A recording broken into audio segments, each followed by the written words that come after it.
آج کی اس نشست میں ہماری گفتگو عیدین کی نماز کے مسائل کے حوالے سے ہوگی کہ عیدین کی نماز کا مکمل طریقہ کیا ہوگا۔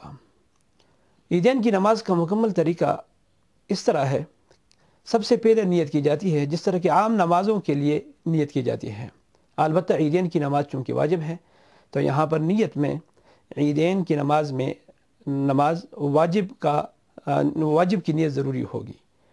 اسی طرح ساتھ ساتھ چونکہ عیدین کی نماز میں تکبیرات زوائد بھی ہوا کرتے ہیں تو نیت میں باقاعدہ تکبیرات زوائد جو 6 تکبیرات ہیں ان کی بھی نیت ضروری ہوگی۔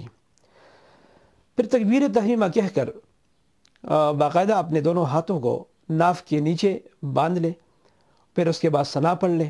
ثنا کے بعد 3 تکبیرات زوائد۔ 3 تکبیرات زوائد میں طریقہ یہ ہوگا کہ ہر تکبیر پر باقاعدہ ہاتھ اٹھائے جائیں اور پھر نیچے چھوڑ دیے جائیں۔ تیسری تکبیر کے بعد باقاعدہ ہاتھ ناف کے نیچے باندھ لیے جائیں۔ پھر اس کے بعد امام اونچی آواز سے قرات کرے گا، قرات کے بعد رکوع کرے گا، رکوع کے بعد 2 سجدے، دونوں سجدوں کے بعد دوسری رکعت کے لیے باقاعدہ امام کھڑا ہوگا اور باقاعدہ اونچی آواز سے قرات شروع کرے گا۔ جب وہ قرات ختم کر دے تو قرات ختم کرنے کے بعد 3 تکبیرات اونچی آواز سے اور اس کے لیے باقاعدہ ہاتھ اٹھانے ہوں گے اور پھر چھوڑنے ہوں گے۔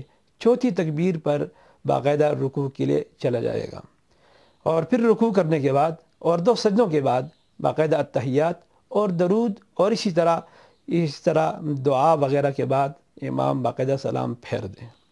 یہ طریقہ امام کے لیے بھی ہے اور یہی طریقہ مقتدیوں کے لیے بھی ہے۔